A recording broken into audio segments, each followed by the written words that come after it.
शान्ताकारं भुजगशयनं पद्मनाभं सुरेशं विश्वधारं गगनसदृशं मेघवर्णं शुभाङ्गं लक्ष्मीकान्तं कमलनयनं योगिभिर्ध्यानगम्यं वन्दे विष्णु भवभयहरं सर्वलोकैकनाथम्।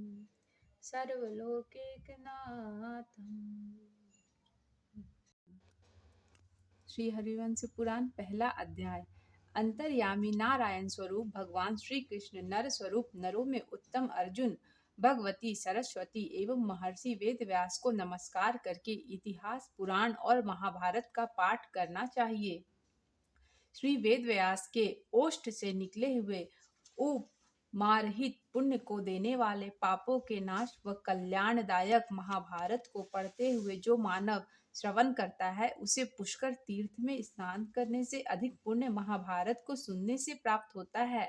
सौती ने कहा, जिस वेद व्यास के मुखारविंद से निकले हुए अमृत को संसार पान करता है, ऐसी सत्यवती के हृदय को आनंद देने वाले ऋषि पराशर के पुत्र श्री व्यास जी की जय हो। जो पुरुष स्वर्ण से मढ़ी हुई सींगों वाली 100 गौवों का दान वैदिक एवं बहुश्रुत ब्राह्मण के लिए देता है, जो मनुष्य पुण्य को देने वाली महाभारत की कथा श्रवण करता है, इस दोनों का ही पुण्य फल एक तुल्य ही है। 100 अश्वमेघ यज्ञ से जो पुण्य प्राप्त होता है तथा 4 सहस्त्र शतक्रतु यज्ञ से जो पुण्य प्राप्त होता है, ऐसे अनन्य पुण्य हरिवंश पुराण के दान से प्राप्त होता है।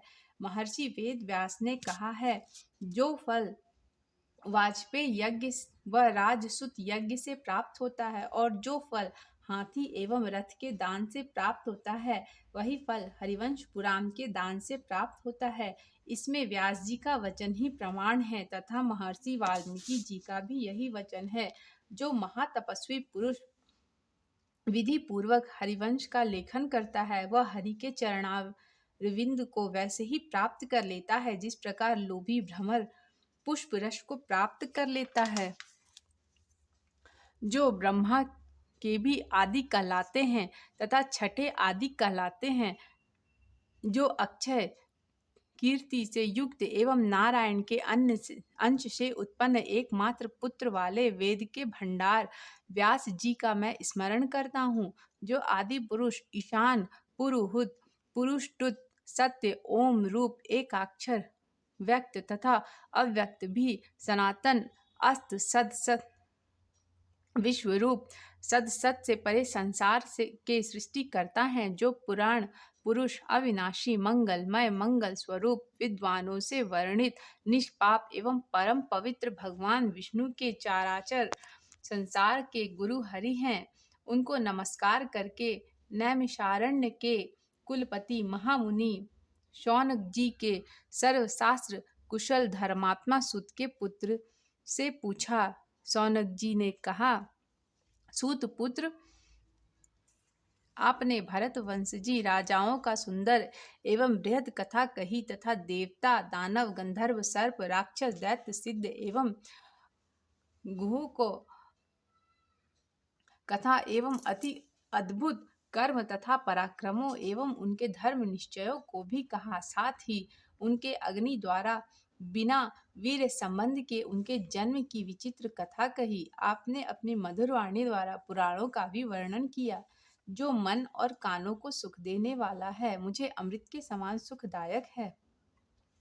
लोमहर्षण के पुत्र, आपने कुरुवंश की उत्पत्ति का वर्णन किया है, पर वृषण तथा अंधक वंश का वर्णन नहीं किया, अतः इनका भी वर्णन करें।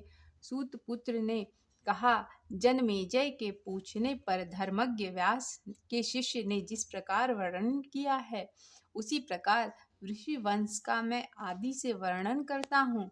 भरतवंशियों के संपूर्ण इतिहास को सुनकर महाबुद्धिमान जनमेजय ने वैशंपायन जी से कहा, वेद का विस्तार है, जिसमें ऐसी तथा अनन्यान अर्थों वाली महाभारत की कथा मैंने आपसे विस्तार पूर्वक सुनी।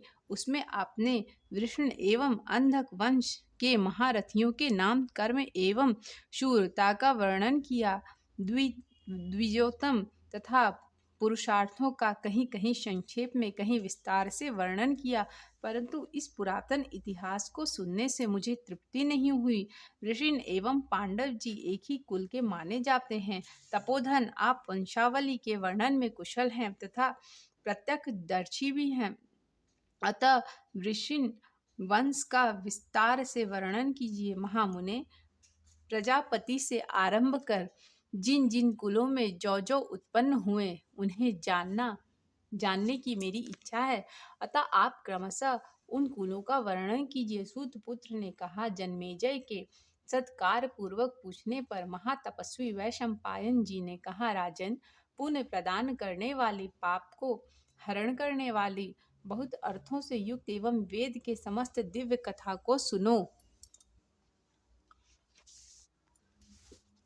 जो व्यक्ति इस कथा को श्रवण करते हैं, वे अपने वंश को धारण कर स्वर्गलोक चले जाते हैं। संसार की सृष्टि का अव्यक्त कारण, जो नित्य सदसदात्मक प्रधान पुरुष है, उसी के द्वारा संसार का निर्माण हुआ है। इसलिए संसार एवं ब्रह्मा दोनों एक ही हैं। राजन, आप उसी ईश्वर को, सब भूतों की सृष्टि करने वाला ब्रह्मा जानो, जो नारायण के उपासक हैं। महत से अहंकार और अहंकार से आकाश, वायु, अग्नि, जल एवं पृथ्वी आदि सूक्ष्म पंचभूतों की उत्पत्ति हुई है, और इन पंच स्थूल भूतों से भूतों के भेद, जरायुज आदि की उत्पत्ति हुई। यह जो सृष्टि का कर्म है, वह अनादि काल से चलता आ रहा है। वेद के अनुसार अपनी बुद्धि से पूर्व पुरुषों के वंशों का शाखा प्रशाखाओं का वर्णन करता हूँ।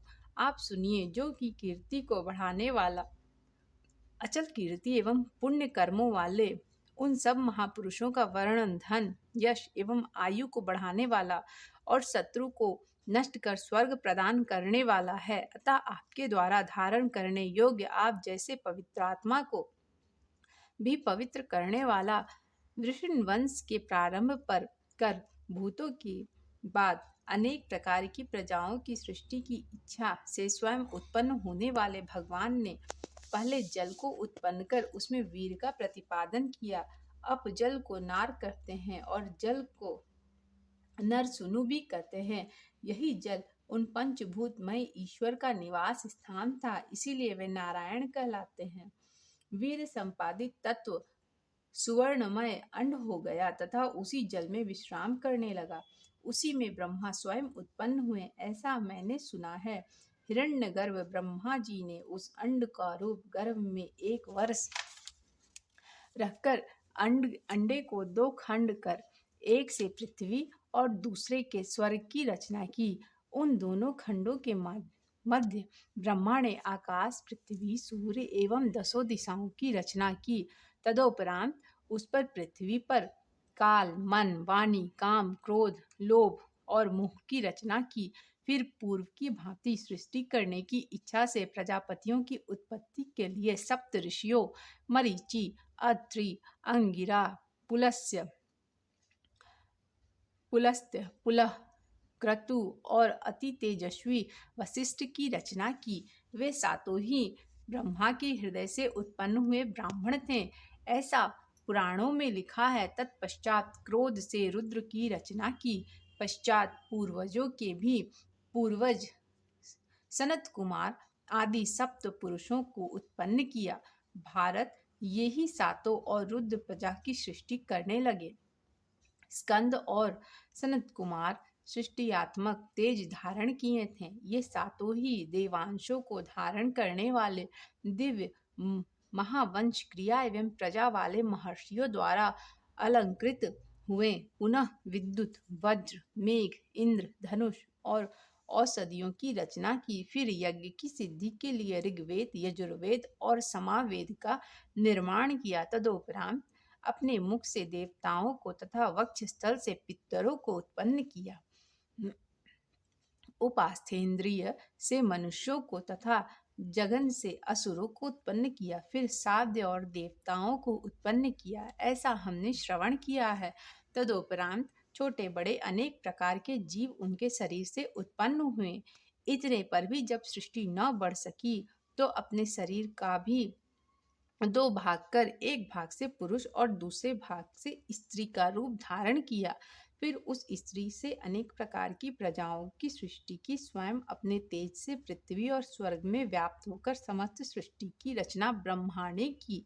पश्चात भगवान विष्णु ने ब्रह्मा द्वारा विराजित की सृष्टि तथा विराज ने आदि पुरुष को उत्पन्न किया। वही आदि पुरुष मनु कहलाते हैं और मनु के द्वारा सृष्टि को ही मानवंतर कहते हैं। अब मैं मनवंतर की व्याख्या कर रहा हूँ। एक मनु से प्रारंभ दूसरे मनु पर्यंत काल को मनवंतर कहते हैं। अब मैं मनवंतर की व्याख्या कर रहा हूँ। एक मनु से प्रारंभ दूसरे मनु पर्यंत काल को मनवंतर कहते हैं। विष्णु ने ब्रह्मा द्वारा विराज की रचना की तथा विराज ने आदि पुरुष मनु की रचना की। यहाँ तक कि सृष्टि नारायण की है। इसकी संपूर्ण प्रजाएं अयोनिज हैं। इसी आदि सर्ग को जानकर मनुष्य आयुष्मान, कीर्तिमान, प्रजावान तथा शस्त्र यज्ञ को धन्य होंगे और मनचाही गति को प्राप्त होंगे। पहला अध्याय संपूर्ण। प्रेम से बोलिए श्री हरिवंश पुराण की जय।